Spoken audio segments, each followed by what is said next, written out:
So, let me share you something about how AI is already affecting productivity and skills demand. So AI is already showing measurable effects in the economy. No? So in analysis by PwC reported that AI-intensive sectors saw productivity rise by 4.3%. Meaning to say, katong ang mga sector na nagamit ng AI, the production or productivity rate increases rather than katong mga wala nagamit ng AI or wala pa siya nag-adopt of AI. In education, in also sector, we must also prepare how learners must learn the AI thing because at the end of the day, the requirements for the job is that you are an AI capable job skill ready individual. Okay, so we have already discussed about AI, something in global perspective, the investment, and the marketing. So I want you to discuss or to present really what is an AI. You know? So in just a nutshell, in a layman's term, not jargon. Okay. So AI or artificial intelligence is just a system, you know? When computers learn patterns from data to make decisions or create outputs that usually require human thinking. So when we say a huge huge amount of data coming from different sectors. No? Gikan diha sa mga data, maghimo ka og model nga mo learn ato nga data. Later on, that model mangita siya og mga patterns and then mo provide siya og something result or outcome. Okay? So ingana ra gid siya. So the model, the AI. So it depends really on the large number of data. Okay? GPT is one just kind of AI. So it is depending on the billions of data na iya i-atapon.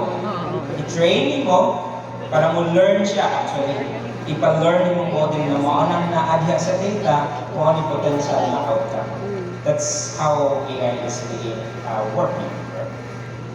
There are a lot of Dili na siya masagot. Okay. Just, okay na?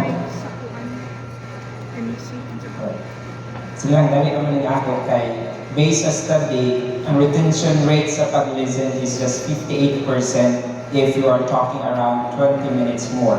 How much more kung 2 hours? So, kasi 10% na lang siguro. Okay.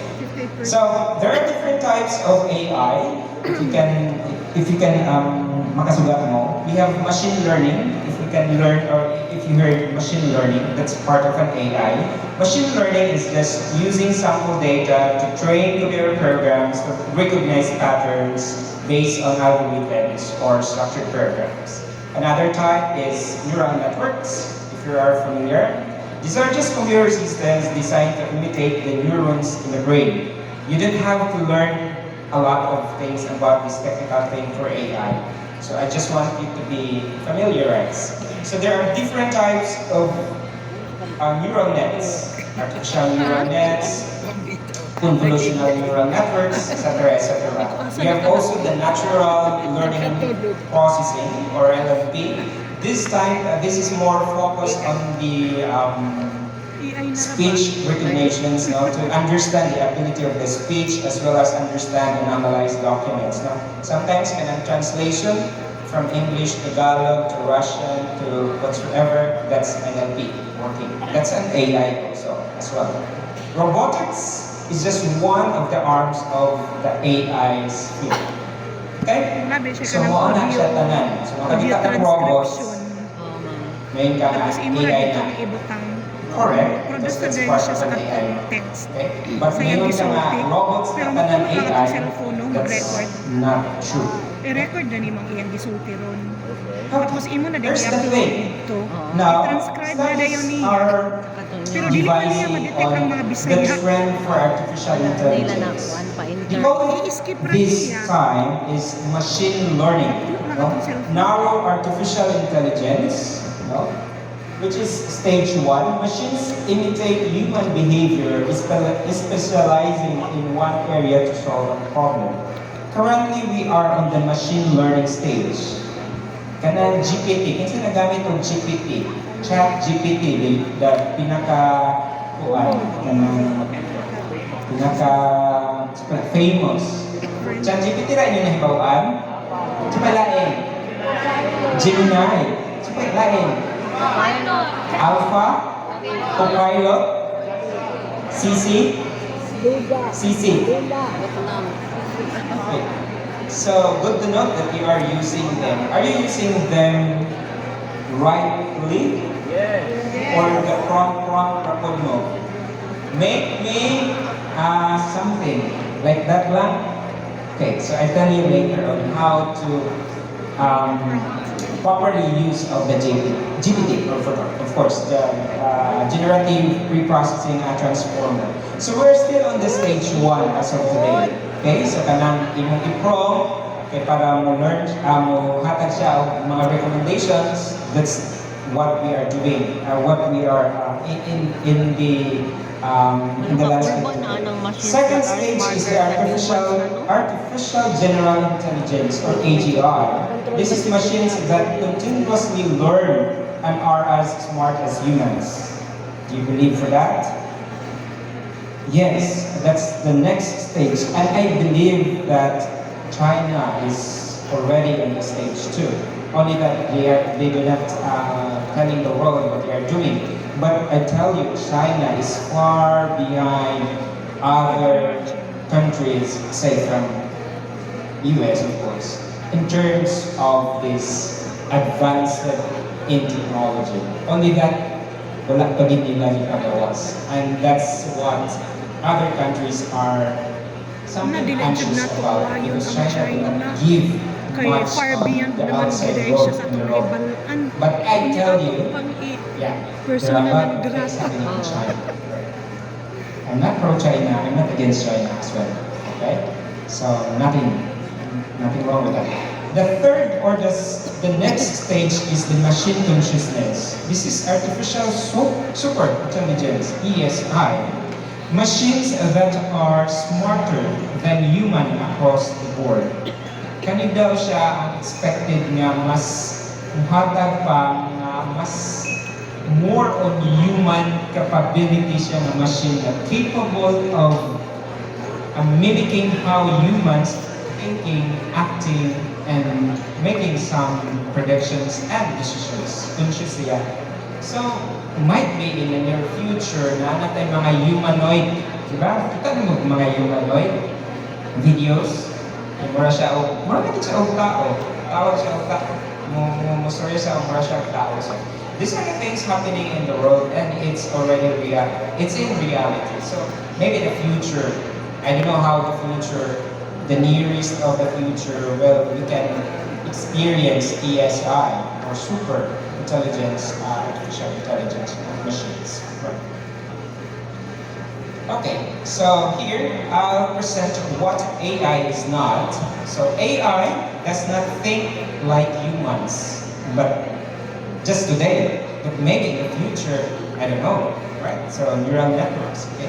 AI has no emotions. Again, for this time, I don't know in the future if AI can feel sorry, can feel in love, or can feel that you are tired.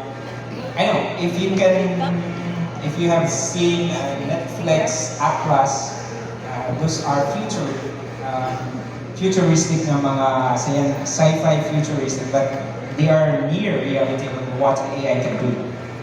AI has no moral judgment. AI does not understand context deeply. So, kana imong pag-generate sa GPT, based lang din na sa imong prompt. Okay? So, meaning to say, do not over-reliance on the outcome of the AI that produced by AI because aking mo ramang prompt na siya. So what you will do is to give a detailed prompt for you to have a good output from the GPT to give you, right? So AI does not have empathy, values, or real understanding. It can sound intelligent, but it is predicting patterns. So patterns siya gina predict, no? Not understanding meaning, actually. Okay? So this is why AI can assist also teachers, of course you, but can never replace human leadership, care, and decision making. So how does AI learn in the first place? AI learns like a student who studied millions of examples. Okay, nga na rin siya. Kadaan yung mga estudyante of millions of example, ma-learn niya dahil tanan, AI na kayo yung estudyante. Okay, so that's how AI is learning about things happening in the world. Okay.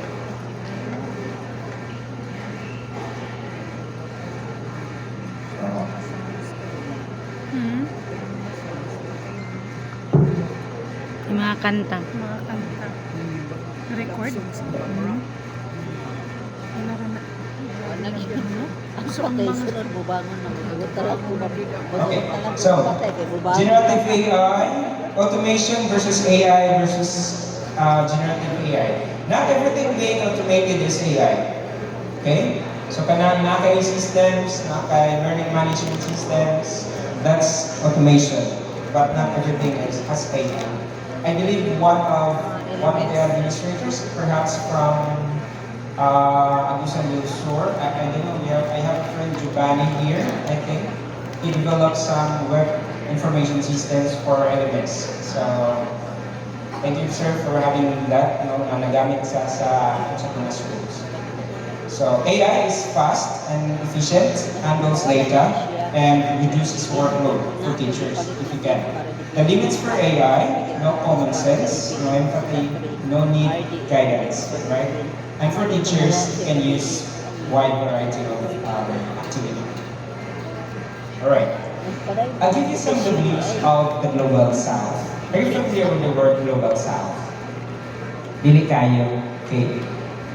Third world economy, third world countries. Familiar with that?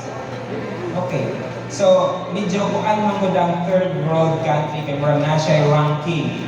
First, second, third. Of course, wala ka sa third, wala ka sa first. Meaning, something wala mo na earn ang first level. So, now, it's a shifting of meaning on the third world economy. Although naagihapon siya. But, Global South, no?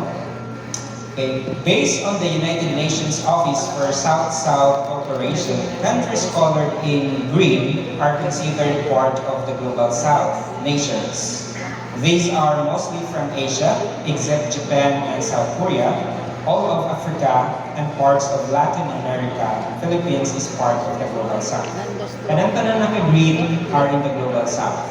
Kanang-tanan naka-red is the Global North. Dili about geographical locations, but on the economy side. Okay. There are debates the use of the term Global South. However,